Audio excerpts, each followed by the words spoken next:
Welcome back to the Underscore.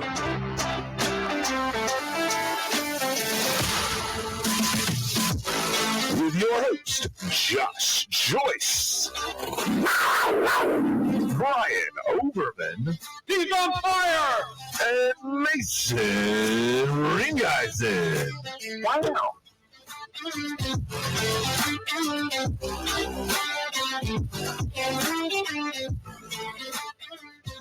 What's up, sports fans? Welcome back to the Underscore. I'm Josh. I'm Bryan. And this is the baseball show. Mason's working right now, making them ducats. He's a big boy. He got a real job. Yeah, can't sit around in the middle of the day and record. That's I mean, imagine if they could have done this in the 20s. What kind of content we could have by now. I know, right? Extra.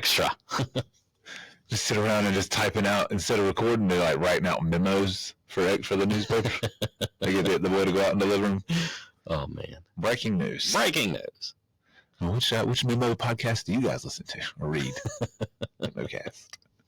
Anyway, today it is the baseball show. Yes, and we got the Nats call up their 6'7" prospect James Wood. Yes.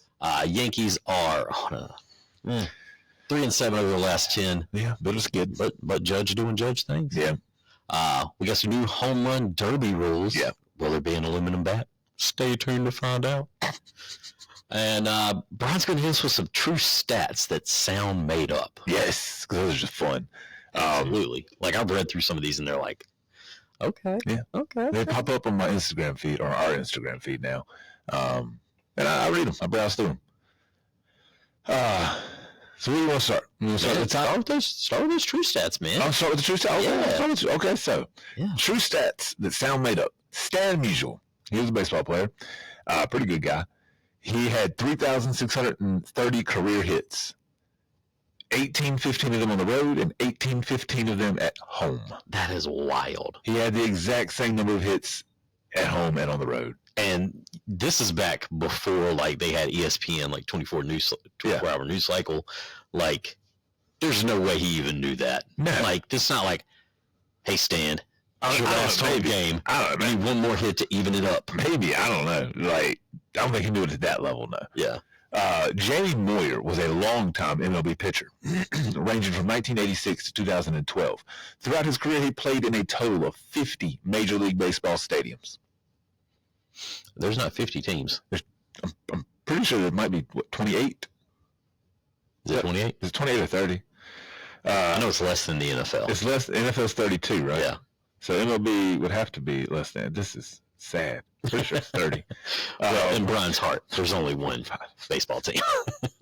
That's true. 1, 2, 3, 4, 5. So it's 50. Yes, 15 and 15 is 30 MLB teams. Okay. So 30 MLB teams. He played in 50 stadiums. Now, when he started, did he play in the Olympics? Like, is this count? Or these are Major League Baseball stadiums? Major League Baseball stadium. It could be like I guess it could have been an Olympic game or some kind of game like that. Exhibition game? Mm-hmm. Not expedition. Depends on where they played. Yes, it could have been an expedition to get there. But you got to think. So the Rays and the Diamondbacks came in 96, 97. The Marlins and the Rockies came in 94?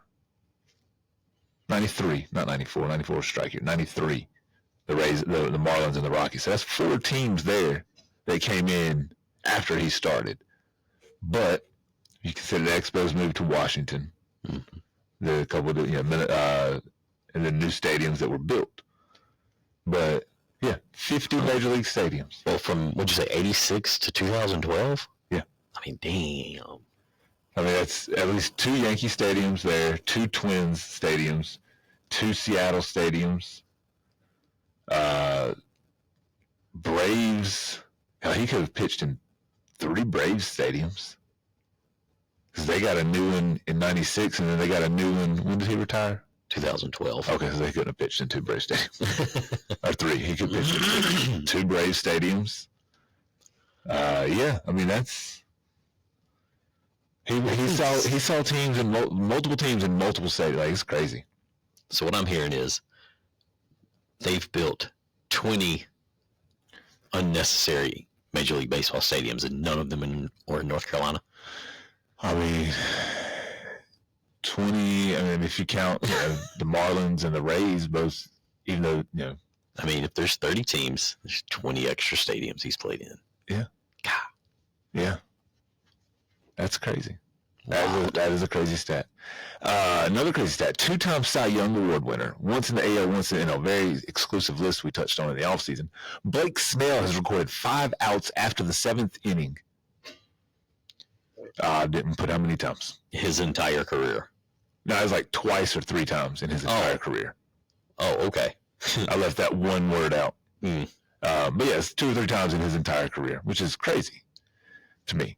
From 2001 until his retirement, Barry Bonds walked 1,068 times. In that same time stretch, he swung and missed at a pitch 686 times. Goodness. Yeah. And last but not least, the Seattle Mariners. They've had the same amount of playoff appearances, which is 5, as players that have had a ruptured testicle. What are they doing in Seattle? Something in the water. Wow. Yeah, I don't think they lead with that stat when they're recruiting people. But yeah, that's...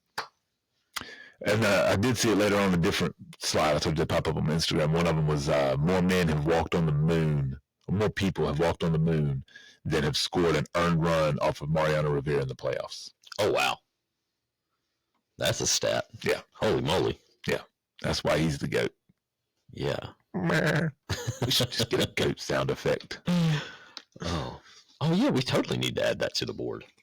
Absolutely. The way I stay up on this board, yeah. I got a new computer. I guess I could do it. Man, yeah, okay. It's still on this board. Huh? What do you mean? It's still like, we got the SD card. Like, we could just do it. Like, oh, you could load it up on the board. I just loaded it up on the board. I just meant as up as I stay on remembering it. That I've got the board and they hit the buttons. I mean, I've only had control of the board for 6 months. Hey, but you're getting it. You're getting it. Practice. You would think. You're always there with the beginning intro and the ending outro. Like, you're... No, I think if you go back and check, I mean, you won't hear it on the intro, the beginning intro, because we don't post those. But I'm pretty sure if you go back and check, there's been times where I've hit the wrong button. At least a couple times. But you always end on the right one. Hey, it's not how you start, it's how you finish. And we finish strong. This arm wasn't in camera, so I had to flex with the other arm. Yeah. I guess I could have Hulk Hogan it. Got them both in. Hey, brother. What are we going to do next, brother? Because Hulkamania's about to run wild on me. Dude, let's talk about this home run derby. All right. So you've been watching home run derbies? Yeah, me and the boy. Yeah, me and the kid have been watching some home run derbies, getting them into baseball. So we have new rules in the home run derby. We have one participant announced, one that we could possibly assume, one declination, one declined. I don't know what the proper English term for that would be. You're right. And one who is considering but not likely. So we will start with Gunnar Henderson of the Baltimore Orioles announced during Sunday Night Baseball live on the field when he was mic'd up that he will be participating in the home run derby. Ellie De La Cruz for the second consecutive year has said, nope, it's not my time. Shohei Ohtani, who's not pitching this year because his arm is hurt, he's considering signing up for the home run derby. His manager's like, I don't know about that, boss. And usually the home team does send one. Corey Seager has participated in a home run derby. Adolis Garcia has participated in the home run derby. It is in Texas this year, so it'll be one of those two more than likely. Maybe they throw somebody else out there. You never know. So the new rules that we're going to have. So it used to be the last few years. They've changed the rules a lot. It used to be the last few years it was completely bracket styled. First round, second round finals. It was just a tournament. Now it is in the first round, the 8 hitters, the top 4 will advance. And then the semifinals will be a 3-2, 4-1 matchup based on your home run totals in the first round. You get 3 minutes in round 1, 40 pitches, 1 timeout. So I'm not sure, it didn't clarify. This is from Major League Baseball. I'm not sure if it's saying I get 3 minutes to hit 40 pitches, and if I hit 40 pitches, I'm done with those 3 minutes. I'm not really sure. What do you mean? So if you're, is it just 3 minutes or 40 pitches, whichever comes first? Gotcha. Like if I go through 3 minutes and I've hit 35, I don't get the other 5, or They didn't really explain that, so we'll have to watch and find out. Yeah. We are not a breaking I would news imagine that you source. just lose those. Yeah. You get 3 bonus outs. Every swing is a home run or an out. So 3 bonus swings with a result. And if you hit one over 425 feet in the bonus round, you earn a 4th bonus out. Ooh. In the finals, it is 2-minute round, 27 pitches, 1 timeout. Same bonus rules will apply. So when we were younger, back, like they've been tweaking this and changing this for years. Back when we were younger, and this is why I asked, because I haven't watched one in a while. It was just 10 outs, no limit, no time limit. You just hit him up there, and he either hit a home run or he didn't. If he didn't, it was an out. When he had 10 outs, round was over. So I assume you've watched some of those with C. Yeah. So which do you guys prefer, or do you prefer? Has he watched any of the newer ones? I don't think we've watched any of the newer ones. Oh, okay. Yeah. So right now it was solely like late 90s. Okay. I feel like that was like the prime of. It was had some good hitters. So there was later on. There were rounds. There were shows put on that were impressive. Pete Alonso had a great round one year. Julio Rodriguez last year, I do believe, had a great round. There have been rounds where it's just. Was that the Cubs rookie? No, Mariners. That's right. The Mariners were, yeah. No, he was 2 years ago rookie, I think. But I remember watching that last year. But yeah, there have been places where there have been just spectacular rounds. And that might be something to Google as well, because you do get to some where it gets a little slow, a little boring. Google top individual rounds or something. Okay. Or you can Google home run derby highlights. Does he pick up who he wants to win when y'all are watching? No, not really. He just likes watching. He's just like watching them get. Yeah. Dingers. All right. That's it. Hey. So. Got to start somewhere. Yeah. I mean, we were just seriously in the beginning of it. Does he gather how far some of these are hit? Like, I know y'all watched the one in Boston. I don't know if he knows how far they're going, but when they, like, have to pull the camera back and, like, yeah. And he's like, oh, you can see his eyes get big. Like when McGuire hit it out of Fenway over the sit-go sign. I don't know if, did we see that one yet? Yeah. I'm thinking, that was 98, 99. Okay. I don't remember him making any, because we're watching him just like as much as he can. Oh, okay. You're not sitting down watching the whole. Okay. No. Okay. That would definitely hit one off the factory the other in Baltimore. First time anybody ever did that. And Cardinal's eyes got real big, and he was like, "Oh, yeah, he hit that building, Daddy. Yeah, he hit that building, Daddy. That's across the street there, buddy. Yeah, like it ain't in the state. Yeah, no. you show him that if y'all ever go to Baltimore, show him that before, and when you get there, it's like, remember that building? This is that building, because that'll be like, damn, that'll be a damn moment. And that guy was the guy that didn't use steroids, Daddy. That's yes, son. That's what they say. That's the one.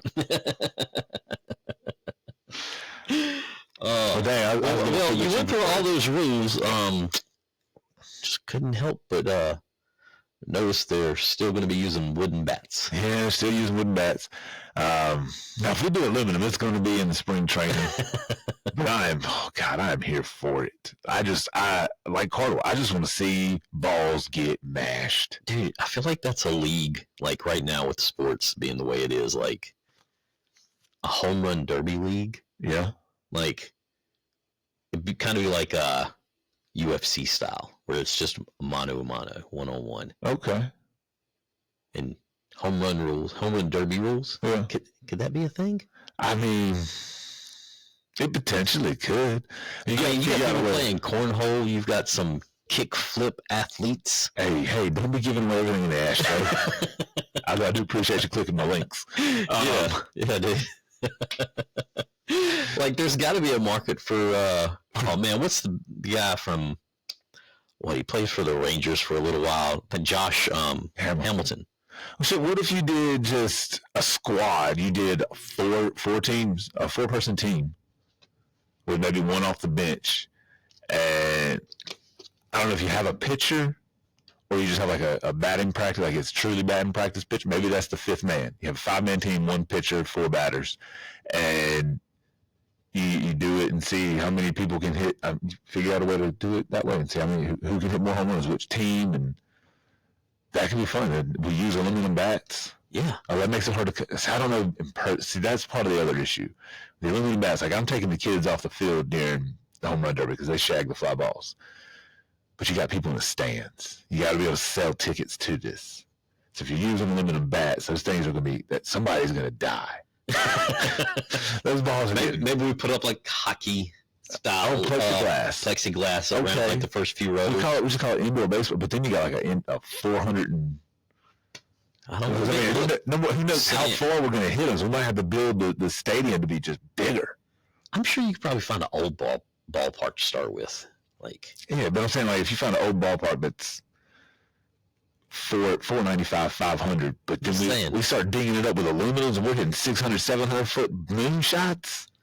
Look, that's the thing. If they're hitting that far, we just make sure the stadium is not that big. Nobody's got to worry about getting hit. They're all going outside the stadium. So hold on, how many yards in a foot? 3 feet in a yard. So if we did what's a driving range? 500 yards? Probably. Yeah. So that's how many 350, 400, I think is usually around here, but I think some of the more professional. So that's going to be 1,500 feet, right? I don't know.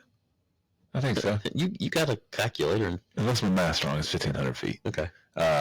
So what if we just go to old driving ranges? Ooh. And we have the home run derby there? You see what I'm saying? Set your mark. Because you got it. It's already kind of marked. Or you just run out a current driving range. Dude, that would make the game more challenging, not having the whole field just having to hit. You got to hit it here. Midfield, dead center. Yeah. Anything fouls out. Yeah. Oh, I think we're on to something, Brian. Oh, man. We're going to start our own league. Dude. All right. You find out I'm going to fucking edit the last 7 minutes. People aren't going to know what the hell we were talking about. I'm not editing that. Till one day. One day. Yeah, so home run derby. I mean, yeah, aluminum bats. That's the other I have thought because I still think about aluminum bat home run derby. I just want to see it. But that'd be part of the problem. Yeah, but I'm sure if you did just a home run derby league, you have to start a small 10 teams, 4 men on each team. Think about all the people who you got some heavy hitters who play softball. Yeah. Well, then you got people who that's just their job. Joey Gallo. Yeah, he's either going to strike out or get a home run. Well, guess what? He struck out a lot more times than he hit home run. But that's why I don't think you can have an opposing pitcher against your hitter because then it's going to be too boring. Because he's going to be trying to get him to chase. Oh, no, man. It's got to be steady pitching. Yeah, you got to be lobbing him in there. Yeah. We'll get Jamie Moyer out there. He played in 50 baseball stadiums and 27 driving ranges. Boom. Boost those numbers. Oh, man. All right. Let's see. We're going up the list. All right, so it's time for our weekly Yankee update. Luis Hill got rocked again last night. Last night being Tuesday night, depending on when this one gets posted. Against Cincinnati. Ellie De La Cruz led off with a triple to the wall and then scored on a ground ball to second base. Yeah, he's fast. And Luis Hill gave up some runs. I think he gave up 5 or 6 runs. They took him out. Got to figure out what's going on with him. 7th inning, Judge coming up. Volpe bounced out. Soto got out. And it's just damn, if one of y'all gets on, Judge is coming up with somebody on base. He comes up to at bat. There's somebody on base 50.5% of the time. That's good. Yeah. But not last night in the 7th inning when he hit a solo home run. 32 home runs on the season. I think it's 82 ribbies. They were comparing his numbers with the 2021 MVP numbers of Bryce Harper, and he has already eclipsed him in a few of those categories and has got a few points shy of him in batting average, I think it is, but already got more home runs or same number of home runs, more RBIs than Bryce Harper had in his entire MVP season. Oh, wow. Yeah. So if you're a gambling man, go out there and put your little money on Judge to win the MVP. It's probably not great odds right now. But he's probably going to win it. Anyway, but the Yankees, they welcomed the Reds after a weekend. They took 2, but gave up 2, so they split the weekend series with the Blue Jays. We really needed to come out of that a little bit better after getting swept by the Mets and losing 2 out of 3 to Atlanta and 2 out of 3 to Baltimore and 2 out of 3 to Boston. We've been struggling. We've been on the struggle bus. But we do look to turn that around with Cincinnati. We got 2 more. We got 1 tonight, and then tomorrow on the 4th at 1 o'clock they take on the Cincinnati Reds again. Then they welcome Boston, and then it's Boston, Tampa, Baltimore, Tampa, New York, Boston, Philly. So they got a rough July. It could get ugly. A lot of people, some Yankee fans are a little timid right now.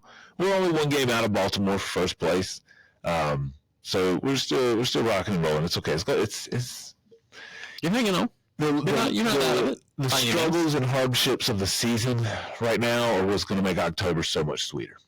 Like my wife said, you don't say anything until after the All-Star break. Like she'll watch it, but she's not going to say, "Oh, we're having a great season. Oh, it's a World Series year. This is our best season." She's not going to say make any judgments until after the All-Star break. And she reminded me of that last night. She goes, "This is why you don't say anything until after the All-Star break." And I said, "This makes October so much better." I said, "Remember in May when we could do no wrong? How great that was." And now we're just getting our teeth kicked in. This is going to make October better. So here's to that. Oh, there you go. Mets still suck. Still not getting Juan Soto. They are 7-3 in their last 10, which does include a sweep of the Yankees, 2-game sweep. But you're still not even in the playoff. You're one game over 500, one game out of the playoffs. The Yankees are 7 games in the playoff. Ooh, yeah. Awkward. Yeah, sorry, I was reading the... No, just awkward to all the Met fans who think they can stand a chance at anything. Yeah.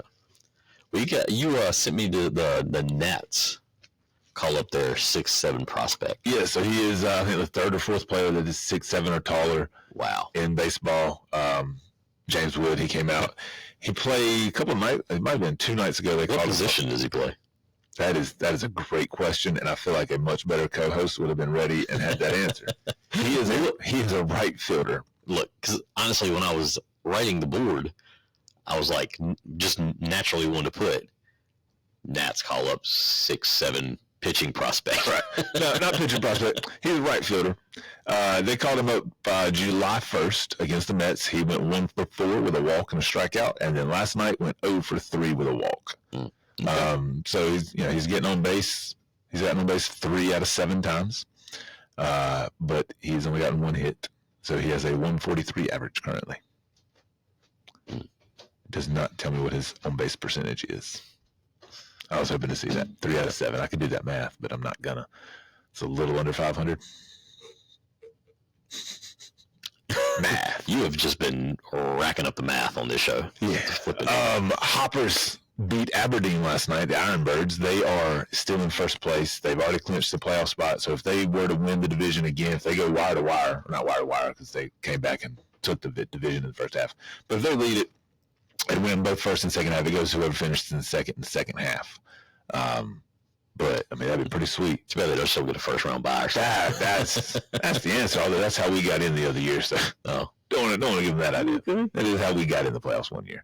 But yeah, so definitely looking forward to that. Going to have a playoff game in Greensboro in September, at least one, and maybe we'll be able to win the title and raise the Jolly Hopper.